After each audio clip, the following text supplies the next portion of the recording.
Une histoire vraie dans la ville de Pointe-Noire, la ville côtière de la République du Congo. Il y a un moment, les habitants de cette ville ont pour habitude de faire des excursions au bord de la plage autour de 14 heures jusqu'à 19 heures avec leurs enfants. La ville de Pointe-Noire est au bord de l'océan où la plupart des étrangers viennent pour visiter. Mais en général, nombreux ne sont pas des touristes, mais des personnes qui pratiquent la science occulte négative.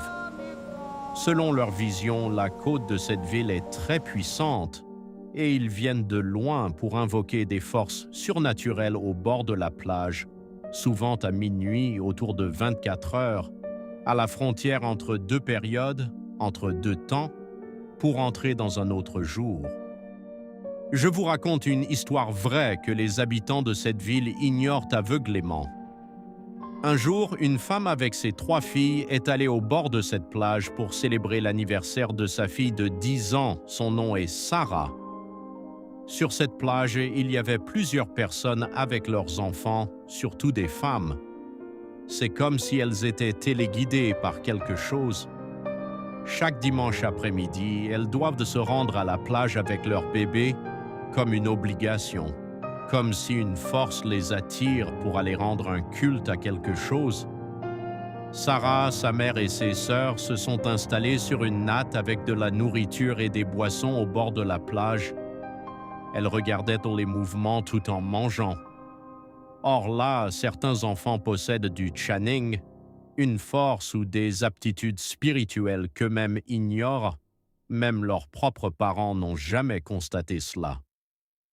Pendant que Sarah regardait les vagues, elle voit une femme très belle, habillée d'une robe moulante de couleur rouge, avec de longs cheveux jusqu'au dos. Ses cheveux étaient tressés avec des coquillages marins qui brillaient. Elle sortait de l'eau de l'océan et elle a remarqué Sarah. Sarah la regardait, mais ses sœurs et sa mère n'ont pas remarqué la présence de cette femme mystérieuse. Seule Sarah pouvait la voir grâce à son channing élevé. La femme s'approcha d'elle et lui dit Tu me vois? Oui, je te vois, tu es très belle. Comment tu t'appelles? Je m'appelle. La femme des eaux lui dit « Comment tu t'appelles » Elle répondit « Je m'appelle Sarah. »« Ah ok Sarah, tu es très belle. Tu as des aptitudes rares non utilisées. Je peux te rendre encore plus belle et t'apprendre comment les utiliser. » Sarah était tétanisée par l'émotion. Elle ne répondait pas. Cette dame lui demanda d'être son amie. Sarah ne répondit pas. Pendant qu'elle parlait avec cette femme invisible, ses sœurs et sa mère n'ont rien remarqué. Le soleil se couchait, elles ont fini la fête vers 19 heures. Elles marchaient à pied parce que les transports urbains se font rares chaque week-end. Toute la ville sort pour faire la fête. Sarah arrive à la maison, elle ne dit rien à personne de ce qu'elle a vu. Elle dort et voit la présence de cette femme dans ses rêves, des rêves répétitifs entre 24 heures et 4 heures du matin. Elle ne se sentait pas bien.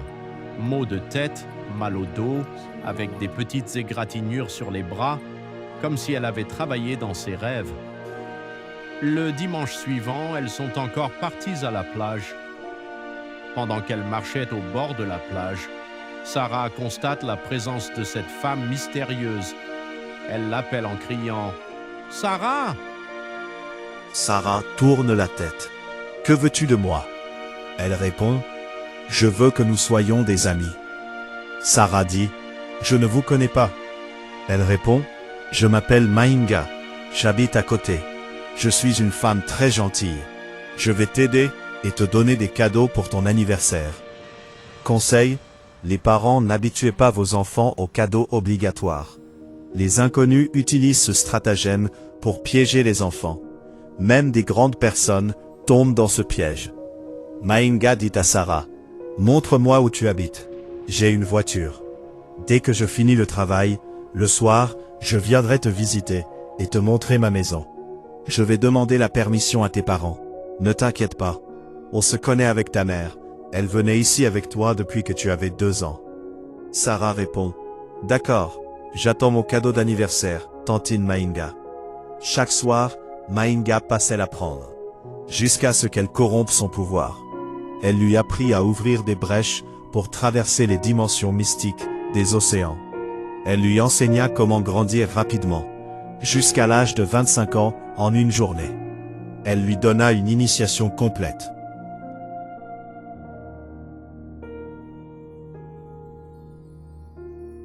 L'histoire continue dans la deuxième partie.